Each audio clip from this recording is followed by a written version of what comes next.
भेजा वाले बाड़े हाय कि तोहरे खातिर हमरा के दुनिया में भेजा वाले बाड़े भगवान भगवान बड़ी फुर्सत से हमारे भैया के बनहुले बड़े भगवान बड़ी फुर्सत से हमारे भैया के बनहुले बड़े।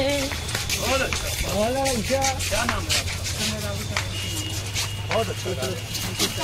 भवानी रखो सभा बीच पानी कि श्रद्धा भवानी रखो सभा बीच पानी कि दोनों हाथ जोड़ पड़ी पैया हो मैया हर बुधिया के दिन बानी दुखिया के हीन बानी।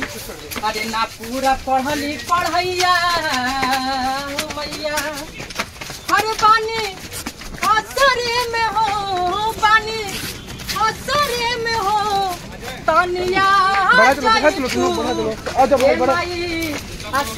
अरे लाज के बचा जाई तू ए मई सभा बीच अरे लाज के बचा जाई तू। सब लोग इधर ही अरे दुनिया बनावे वाली तू ही हऊ हमारी अरे दौरे दौरे घूमे आईनी आप कहाँ अरे जाए शेरा बलिया के हो तू देखा जाए तू ए माई सभा बीच अरे लाज के बचा जाए तू।